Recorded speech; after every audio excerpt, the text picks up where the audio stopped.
I read a quote that you said you love business as much as basketball. There's Yeah. no way that's true. It's 100% true.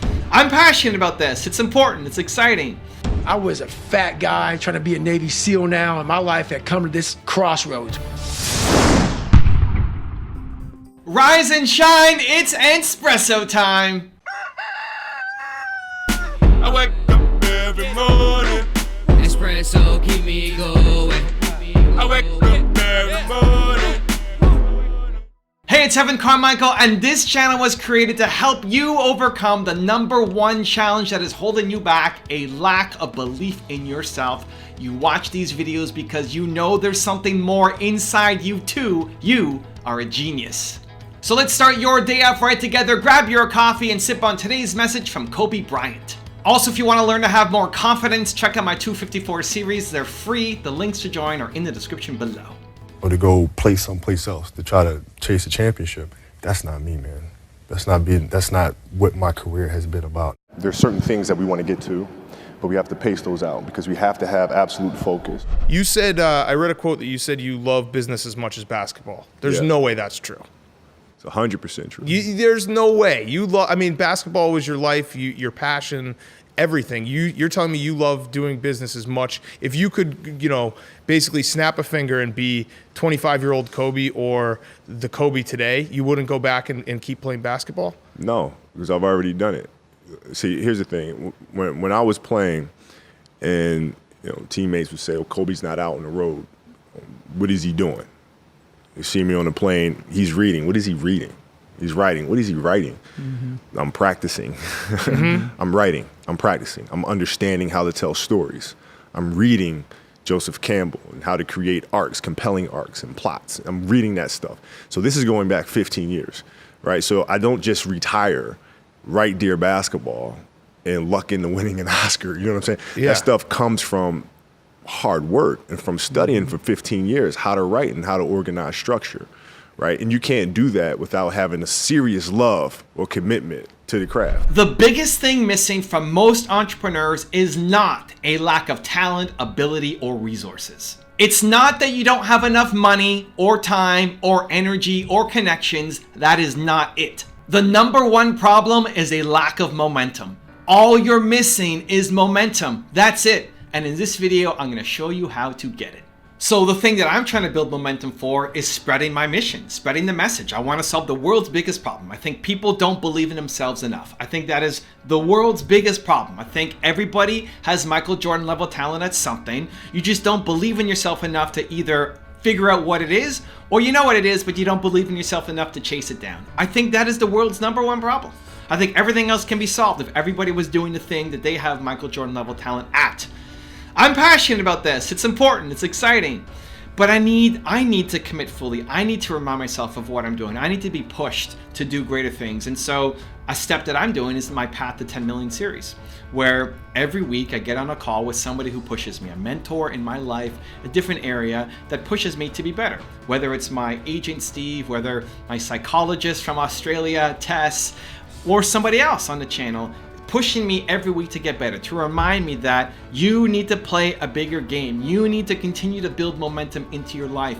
And I'm trying to show that on my Entrepreneur Advice channel, that I'm still learning, that I'm still growing, that I don't have all the answers, that I need to be pushed, that I need to be told that I'm doing things wrong and that I'm playing small. I need to hit a bigger game. I think you need that in your life. I think you need the things that build you up, that make you push for a bigger goal, that make that momentum happen, because at the core of the problem is you're afraid. I'm afraid. I'm afraid it's not going to work out. I'm afraid that I'm going to fail. I'm afraid that I'm going to disappoint people. But behind that is an even deeper fear that I'm going to regret not taking action, that I'm going to be at the end of my life looking back and saying, I could have done something. I could have done something great, and I didn't because I was afraid. I was afraid to build the momentum. That's the #1 thing that is missing from my life, from your life, more momentum towards achieving your goals. It's not a lack of money, it's not a lack of resources, it's not a lack of time, it's not a lack of energy, it's not a lack of connections, none of it. Dummies are winning off of your idea. Dummies are winning off of your idea. They took your idea, they have less talent, less ideas, less soul than you, and they're winning and they're making money. And they quit their job and now they're building an empire off of your idea. Why? Because they started, because they have the thing that you're missing, momentum. So how do you create it? I'm gonna give you 3 strategies. Let's go. Number 1 is chart your start. Successful people have a morning routine that sets them up for success every day. You may not wake up with tons of energy every day. I don't wake up every day like, oh my God, I'm so excited for today. That's not how I wake up. I wake up and I'm tired. I wake up and I'm thinking about my dreams and got lines on my face and the Roomba is going off and making a bunch of noise outside, right? Like that's how I wake up every day. I don't wake up full of energy, ready to take on the day. But I go through a morning routine. I have my 5S morning routine that I go through every day. And other successful people, they have their routines as well, because you can't just wake up and hope that you're energized and motivated and ready to chase down your goals. You have to demand it from yourself. This is the biggest difference between people who have success and they don't. Successful people demand excellence from themselves on a daily basis. So I go through 5 S's, and this may not fit for you, but you could try it on and see which of these pieces you like the best. The first is sing. I like to get up and I put on music. Music is the fastest way to change your state. And so you go from being low energy, pick music that isn't low, relaxing, slow songs. Pick music, or even just saying it, I'm already getting tired. Pick music that boosts you up, that builds you up, that makes you feel energized and motivated and ready to go. Pick those songs. What is it? I have a Believe playlist. It's called #Believe. You can find it on my main YouTube channel. Those are the songs I listen to. There's a couple hundred in there. And right now I'm listening to a K-pop song as my main one, but there's a whole bunch of songs on there. The songs that I like may not be the ones you like. Awesome. There are songs that if you listen to, they would make you move. They would make you just start getting up. If you were sitting in a chair or lying down and this song came on, you would get up and need to dance to it and sing to it. That's the song that you want to play. Don't put the music on of how you're currently feeling. Put the music on of how you want to feel. And watch how it shifts you. That's my first S. There's 5. The second is sun. So I like to go outside, I like to get some sun on my face, get out of the condo, just get some fresh air, be out in nature, walk with my wife and dogs, don't be on the phone, and just get some sunshine on my face. The third one is soar. You have to do the thing that makes you soar, that makes you feel bold, unstoppable, powerful, confident every day. For me, it's remembering that the work that I do is important.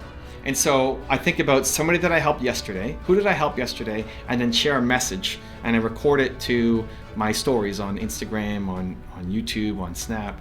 I record that message. So it's remembering that what I do is important and then sharing a message, being of service. That gets me set up for the day. You already know what works. You've already found something that in the past has worked for you, that got you feeling motivated. Maybe it's watching a video, maybe the Anspressa series every day, maybe the 254 Confidence series every day. Maybe it's reading a book or listening to a podcast or meditating, whatever it is, the thing that makes you feel bold, powerful, unstoppable, confident every day. If you did that, I guarantee you your life will look dramatically different. It will. That's how you build momentum. That's the third S. The fourth is sweat, so then I'll do a quick workout. The fifth is scare. Do something that scares me. For now, I'll be doing a cold shower. It scares me every morning. And I follow that 5S morning routine. I chart my start every single day, right? And so it's sing, sun, soar, sweat, and scare. Step number 2 is model success. Find people who've done the thing that you want to do. Find people who are playing in the arena, who are chasing down their goals, who are building momentum, and model what works for them. You hear in this clip, Kobe Bryant was talking about Joseph Campbell. Joseph Campbell wrote The Hero's Journey. It's the premise for how a lot of stories are told of a hero who is called to something. He's struggling at the beginning. He's called to a greater cause. He's afraid of it. He then goes for it. He struggles. He finds a mentor who teaches him. Then he goes off. He wins, fights a villain, comes back, and then teaches other people how to win as well, right? And that's the circle. That's The Hero's Journey, Joseph Campbell. Kobe Bryant, when he was playing basketball, wasn't learning about Joseph Campbell and The Hero's Journey. He's modeling Michael, he's modeling Kareem, he's modeling Magic, he's modeling the people that he looked up to. Now he's done basketball, now he wants to be a storyteller. And so this is what he's learning and modeling. Who has done the things that you want to do? Model their success. It's why I have all these channels on YouTube. Whether this channel or my main channel with the top 10 rules or the other videos that I put up, I love modeling success. I love finding people who, even if I disagree with most of what they say, I still pick one thing that I can learn from them to make me better, right? I don't want to be a father like Steve Jobs. I want to be a visionary like Steve Jobs. I don't want to be a visionary like my father. I want to be a father like my father, right? You learn different things from different people to help you become the best you. Model success. It will shortcut your path. And number 3 is flip patience and patience. I think people have this all messed up. I think people are way too patient with themselves saying, well, I'll do that tomorrow, I'll do that after lunch, I'll do that next month, I'll do that next week, I'll do that next year. You're so patient with yourself of what you're gonna do, but then you're impatient with the results. Like, well, I put up a video, how come it's not getting results? Or I put up an article, why are people not seeing? I launched my product, where are the results? We're impatient with the results, but you're really patient with yourself. Flip it. Those two need to be massively flipped. You need to be insanely patient with the results. Know that building something great takes time. It does. You need to be patient. But then be massively impatient with yourself. Like, today matters. Today you're watching this video. What are you going to do after today? It matters. Today matters. Before you sleep tonight, you need to say, I did something that I am proud of my effort for. If you woke up every day and did the thing that made you proud of your effort, that today mattered, that meant something to you, if you took that approach every day, I guarantee you're going to get results. Flip patience and impatience. Now, I've got a really special bonus clip that I think you're going to enjoy, but before that, question of the day, I want to know, what's the thing that you need to do every morning to make you feel bold, empowered, confident? Let me know in the comments below. And if you like this video and you're going to take some action after watching it, give me a hashtag believe in the comments to cement it in as well. I was a fat guy trying to be a Navy SEAL now, and my life had come to this crossroads where I'm like, man, you have to go right. And no one was going right. Everybody was going left. I'm like, you have to go right. And to know the pain and suffering I was about to endure by going right, the amount of accountability and failure I was going to witness and suffer by myself alone on this journey, it was daunting. So when I finally got to the ASVAB test, and I was taking it for my very last time to get into the SEAL teams or to try out, they weren't supposed to tell me my score. And I went back out to my car after I took it. I was on some computer test, and I didn't know how to use a computer. I was wigging out about that shit because the first time I took it was like some like notebook. You know, you open a Scantron sheet and you bubble it in with the number 2 pencil and you turn it in. I saw a computer and I was like, oh my God. I'm like, it's on a computer? So I wigged out there and I had to get a 50 on mechanical comprehension. And this was like the third time you'd taken the test, right? This is my second time. So I took it 3 times for the Air Force and twice for the Navy. So this is my second time for the Navy. And they're like, hey, this is it, man. You know, you're done. You're too old. You have a limited amount of time to lose 106 pounds, and you have to take his ASVAB again. There's so many things that's crunching down my head. And so when I took the test, I knew I had a good enough score to get in the Navy, but to be a SEAL, I had to score high on mechanical comprehension, a 50. So the first time I got a 44 on mechanical comprehension. So I'm sitting there and I take the test and I hit send. Sent meant it's out in outer space somewhere, but I knew it popped up at the administrator's desk. And he's not supposed to tell me. He tells you sit down, take your test, and you leave. I walked out, got in my car, or I was walking around the car, whatever. And I was like, I got to go in and find out, man. So I went in, I literally sat there. Everybody's taking their test, and I'm begging this guy. And he's telling me, I can't tell you. It's against government, it's against rules, everything. Right. He opened it up. He goes, okay, man. He said, you got a 65. I said, no, man. I didn't know I got a mechanical comprehension. And he scrolled the page down, and it was exactly a 50. And I literally, like, what came through my body, because it's easy to talk about it now to you, but no one knew the time and energy I put into getting that 50. I put everything on David Goggins to be a Navy SEAL. It's like going to the crap table with your last $1,000. And you say, you know what? I'm going to put everything on this, on black. And hopefully I'll win. If not, I'm broke. I put my whole life, a guy that was scared of the water, a guy that could taught himself how to read and write, on being one of the hardest on the planet. Think about that. A guy that came from nothing. I put my whole life, and I'm going to go out here and put everything on David Goggins to be a Navy SEAL. Not to go be a Boy Scout or something, a Navy SEAL. And I look at that, and I did all this just to get the opportunity to succeed. That's what people don't understand, man. And people see the end result.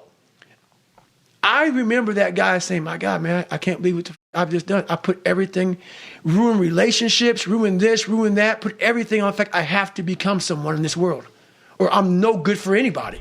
If you want to know how to raise your standards like Kobe Bryant, check out the video right there next to me. I think you'll enjoy it. Continue to believe, and I'll see you there. So I don't care if you're here in the office at 6 a.m. and you leave at midnight. If the work that you do is average, then this is not the home for you.